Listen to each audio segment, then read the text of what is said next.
Então vamos aqui já dar aqui, agora entrar na parte 3 do Bom Dia com a Daphne e Zé Genuíno. Bom dia, Daphne. Tudo bem com você? Bom dia, Léo. Bom dia, Genuíno. Bom dia, comunidade. Tudo bem? Bom dia, dia, Daphne. Bom dia, Léo. Tudo bem, Genuíno? Eu gosto da cor vermelha. Você vai ser candidato, então, Genuíno? É isso? Não, eu tô me dedicando ao trabalho de base, à formação política, à elaboração política. Estou gostando muito desse trabalho. Minha agenda está cheia e eu estou mobilizando a base militante do PT, do movimento social, e estou trabalhando para construir um polo à esquerda e centro-esquerda nessa tendência de fazer uma frente ampla. A frente ampla, sem um núcleo dinâmico, mais definido, ela acaba tirando as condições de uma governabilidade transformadora do Lula 4.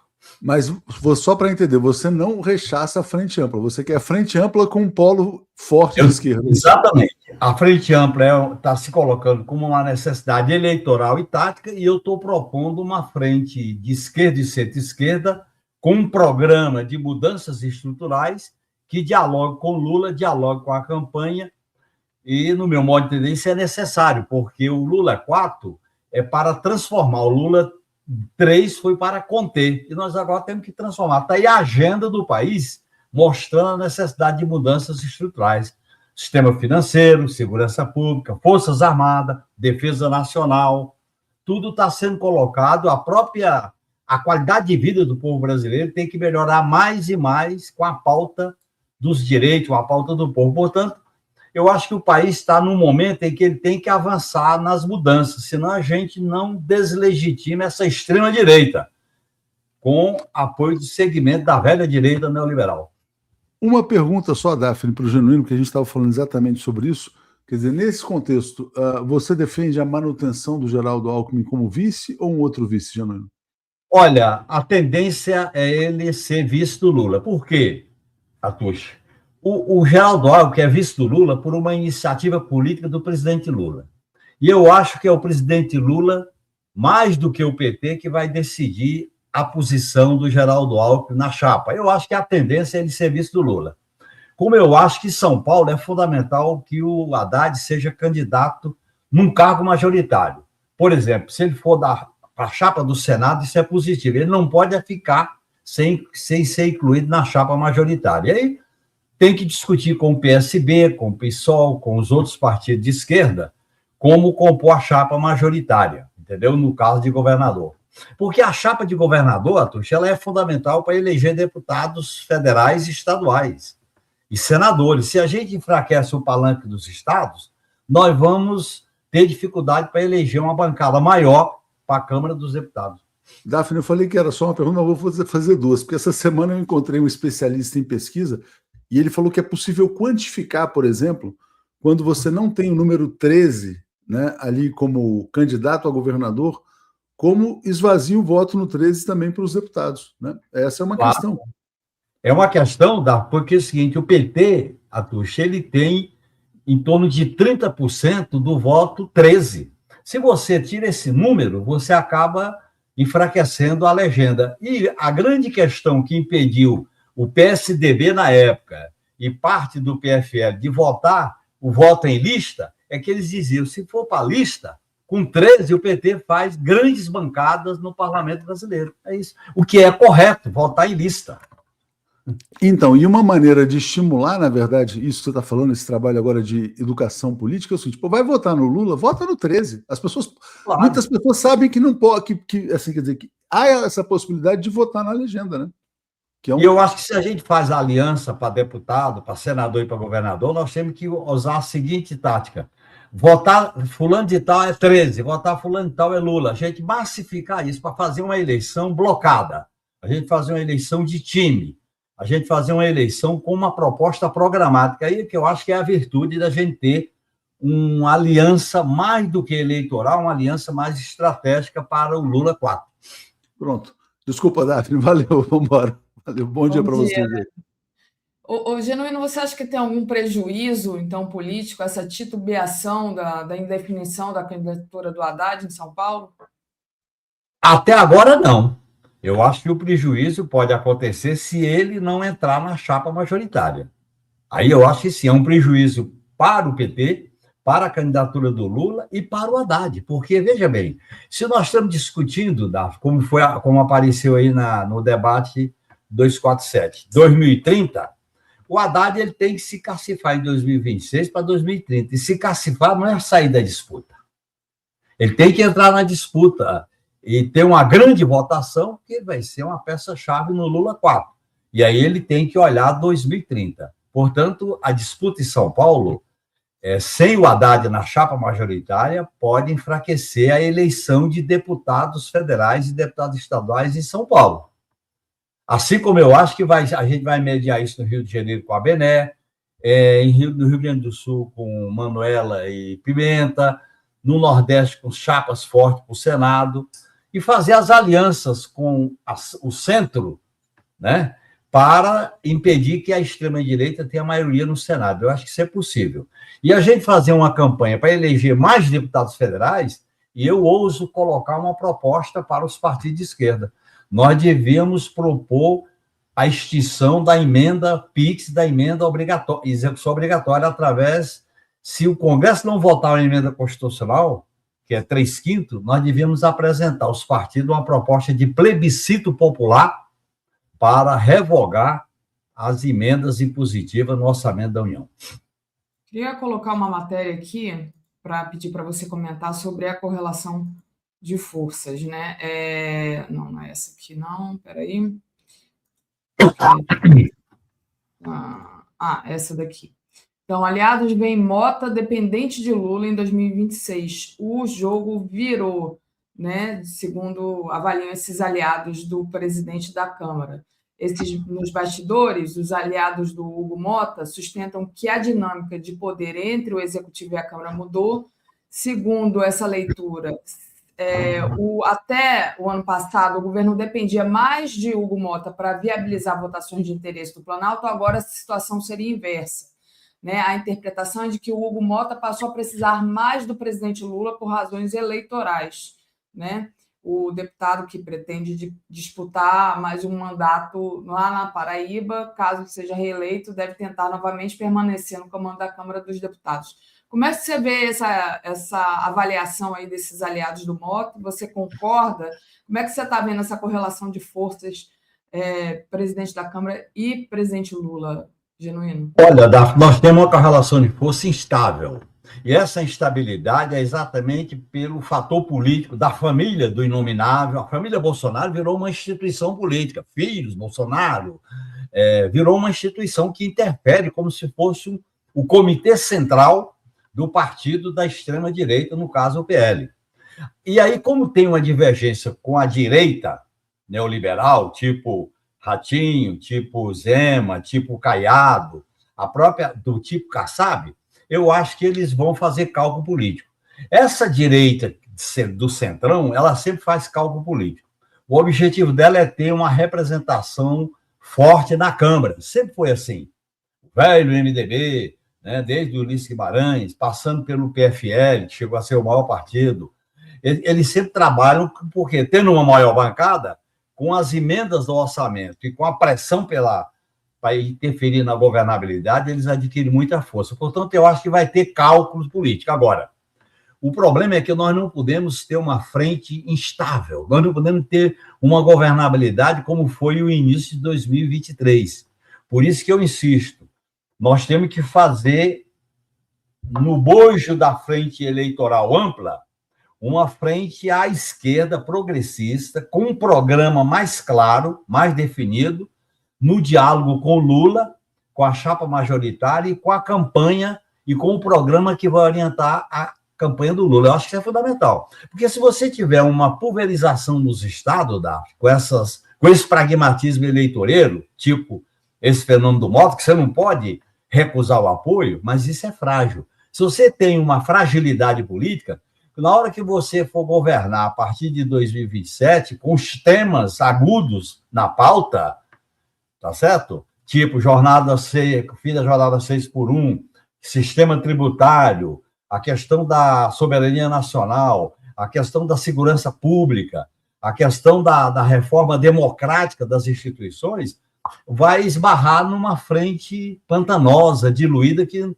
só quer cargo, benefício e emenda no orçamento. Portanto, eu acho que é fundamental a candidatura do Lula ter um núcleo forte, politicamente, dinâmico, uma espécie de mesa política que possa se articular nas entranhas da campanha eleitoral com influência junto ao Lula, conversando com ele, dialogando com ele, porque ele vai ter um papel fundamental.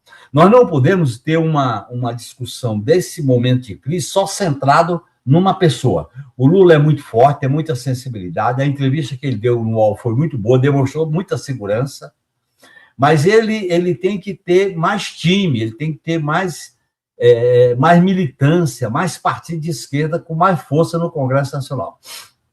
Falando na questão da escala 6x1, a gente está com uma matéria aqui,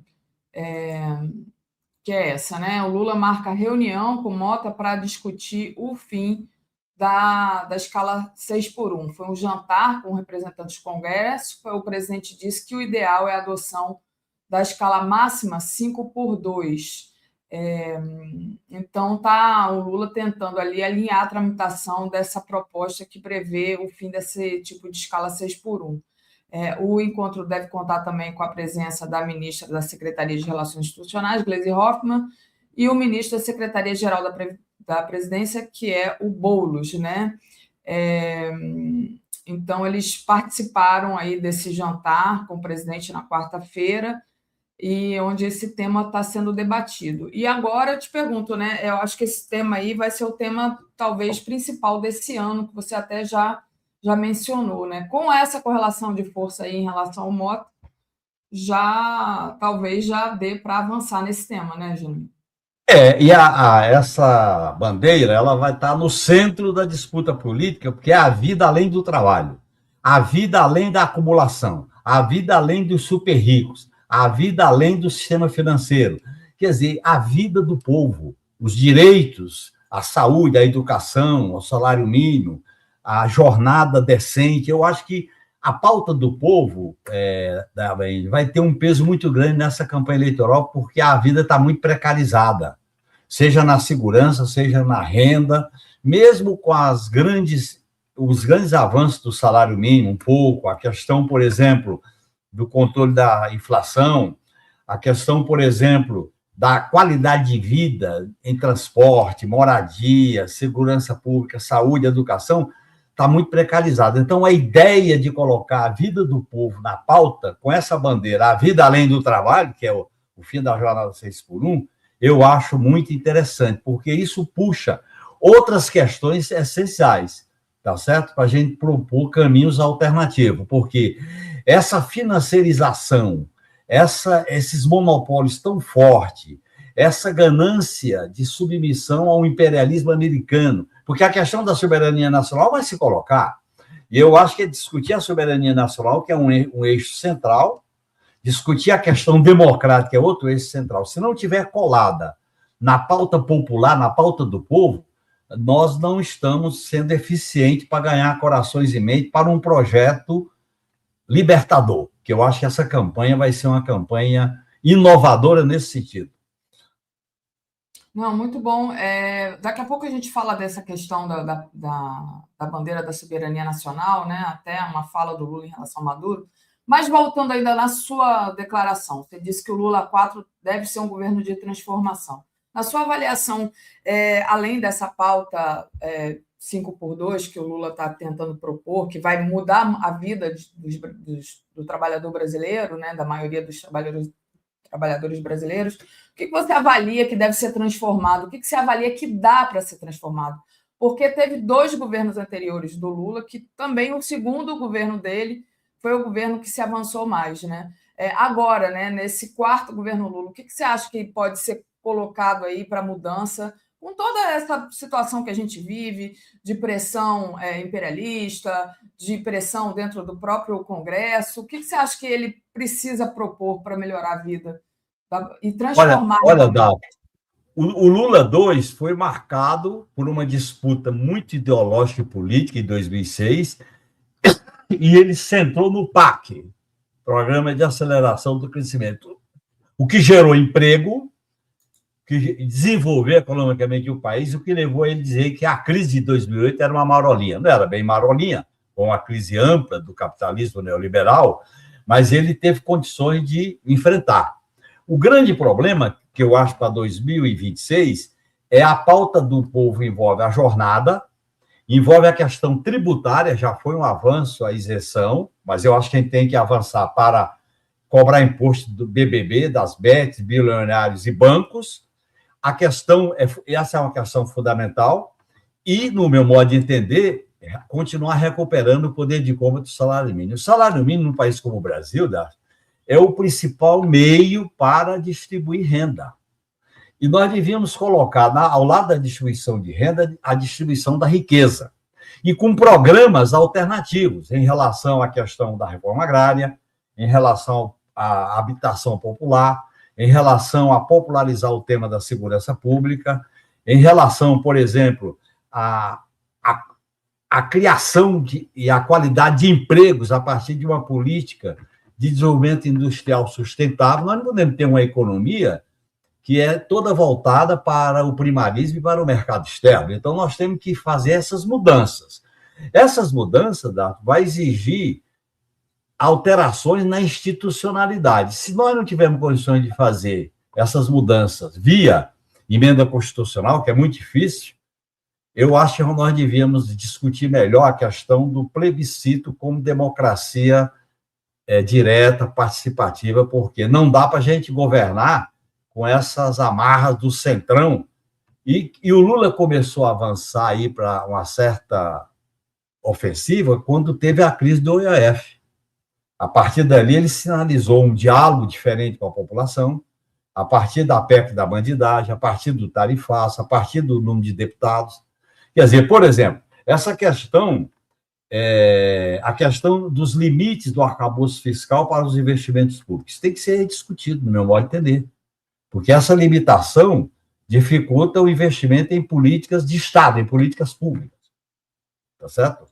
Então, eu acho que nós devíamos colocar essa pauta, colocar a pauta de melhorar a vida do povo. Tá certo? Porque a vida do povo está muito difícil. O Brasil tem uma péssima distribuição de renda, uma quantidade muito grande de pessoas ainda desempregadas, o número caiu muito, mas ainda tem, e nós não podemos nos contentar com conquistas parciais. Eu acho que nós temos que avançar para conquistas estruturais e não apenas parciais.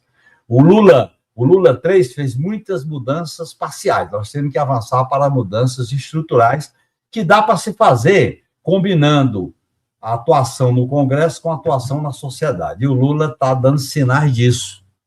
Eu senti isso na entrevista que ele deu, a maneira como ele encarou as questões. Eu acho que ele está demonstrando uma clareza e uma firmeza muito grande. Uma das declarações, e agora a gente entra no tema da soberania, né? Uma das declarações que ele deu foi a respeito da Venezuela. Está aqui, olha, a gente deu essa matéria aqui. Lula defende parceria com os Estados Unidos e diz que retorno de Maduro à Venezuela não é preocupação principal. O presidente afirma que quer diálogo direto com o presidente dos Estados Unidos e diz que o foco regional deve ser a democracia e melhoria das condições de vida. A pressão está muito grande, né? A pressão lá dos Estados Unidos do Trump. Como é que você vê essa declaração de Lula em relação a Maduro? Você acha que está correto ele falar isso? E em relação também a essa, digamos assim, parceria com os Estados Unidos? Olha, em primeiro lugar, a parceria, entre aspas, com os Estados Unidos, eu não acredito em parceria com o imperialismo, eu acredito em negociação tensa. O que o Lula está enfrentando é uma negociação muito tensa, porque os Estados Unidos estão enfrentando 3 polos numa crise da hegemonia americana, que é Gaza, Irã e Venezuela. E dentro da estratégia de segurança nacional dos Estados Unidos, é a América Latina para os Estados Unidos, não é a América para os americanos, é a América Latina para os Estados Unidos. Eu acho que coloca um problema de tensionamento. Agora, pelo tamanho do Brasil, pela quantidade de países que nós fazemos fronteira, pelo prestígio da política externa do Brasil, pelo papel progressista do Lula como principal liderança do campo progressista no mundo, pelo mercado que nós temos, pelo o êxito da política de retomada do crescimento econômico, ainda são êxitos parciais, eu acho que o Brasil ele é um enigma nessa geopolítica. Primeiro, ele não dá para ele se enquadrar no quintal do que quer Trump, não dá. Segundo, não dá para o Lula ter uma postura de confrontação. Eu acho que ele tem que ter uma postura de enfrentamento e de negociação, enfrentamento e negociação, porque ele tem que ver o cenário da América Latina, e o cenário da América Latina passa a ser estratégico para a política externa brasileira. Eu acho que a política externa brasileira tem que priorizar a integração latino-americana, a negociação, inclusive, com governos que não rezam pela nossa cartilha, mas que tem que negociar com eles, e a gente ter uma política mais dirigida em relação à integração latino-americana, que eu acho que é fundamental, porque pelo papel geopolítico do Brasil. Por esses fatores, eu acho que o próprio imperialismo americano sabe que não dá para tratar o Brasil como ele trata qualquer um outro país da América do Sul. Por outro lado, o Brasil é fornecedor de riquezas naturais, terras raras, a questão do petróleo, a questão da agricultura, a questão da Amazônia, a questão, por exemplo, de água potável, a questão, todas essas questões estão colocadas dentro de uma política. Qual é o nosso ponto débil? Diplomaticamente, o Lula está exercendo aquilo que a gente chama de diplomacia presidencial. Qual é o ponto débil dessa diplomacia presidencial?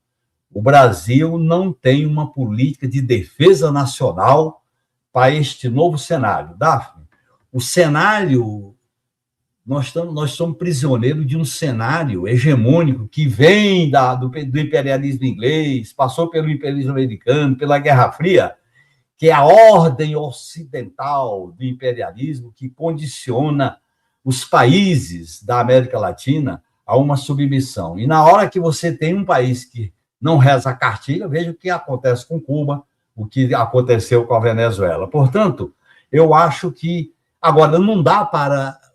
E os imperialismos sabem que não dá para enquadrar o Lula ou o Brasil de qualquer jeito, mesmo tendo uma classe dominante submissa, como foi no passado, na época da ditadura, que até dizia o que é bom para os Estados Unidos é bom para o Brasil. As notas que saíram apoiando a invasão da Venezuela, desses governadores todos que vão ser candidatos a presidente da República, né? Quer dizer, é uma classe dominante submissa, vira-lata, ela não tem um projeto nacional. O projeto nacional tem que ser da esquerda, relacionando com a questão democrática, com a autodeterminação dos povos, com a não interferência dos assuntos internos. E o parâmetro é o artigo 4º da Constituição brasileira, que define os princípios que norteiam a relação do Brasil com os outros estados do mundo.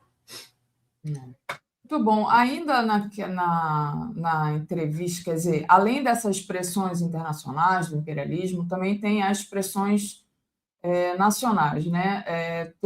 Tem essa questão aí que está se pressionando a opinião pública em relação a uma suposta, envolvimento do filho do Lula, né, na questão do INSS, né, sobre acusações da CPI do INSS, e ele deu uma declaração nessa entrevista ao UOL, a Daniela Lima, e também tem a questão do Master, que estão tentando ali claramente jogar no colo do Lula, né? Essa questão do Master. Sobre o Master, o Lula disse que confirmou o encontro com o Vorcaro no Planalto e disse que não haveria perseguição. Então, ele falou, olha, ele prometeu ir a fundo na apuração técnica envolvendo o Banco Master e disse que sim, que ele encontrou com o Vorcaro, assim como encontra com outras pessoas importantes do sistema financeiro, dos bancos e etc. E sobre o filho dele, ele disse que conversou com o filho sobre as acusações da CPMI e do INSS e disse, se você tiver alguma coisa, você vai pagar. Né? Como é que você acha? Você acha que ele agora consegue se livrar dessa pressão da mídia corporativa em relação à tentativa de juntar ele com esse escândalo do Master e também em relação ao filho, que não tem nada, mas ficam ali fazendo essa pressão o tempo todo? Se livrar nem tanto, porque a mídia corporativa monopolista ela é o partido para buscar a famosa terceira via, que eles falam dela desde 2022, você deve estar lembrado. É o sonho dessa elite representada pela mídia familiar, corporativa e monopolista. Eles vão continuar insistindo. Agora, as respostas do Lula foram contundentes. E, com base nelas, eu acho que os apoiadores do Lula, os partidos à esquerda, têm que popularizar essas declarações. O Lula não tem nada a temer. O Lula quer uma solução técnica por causa do Banco Master, como está acontecendo com o Banco Central e com a Polícia Federal. Não está fazendo nenhum tipo de interferência. E sobre o filho dele, ele deixou claro.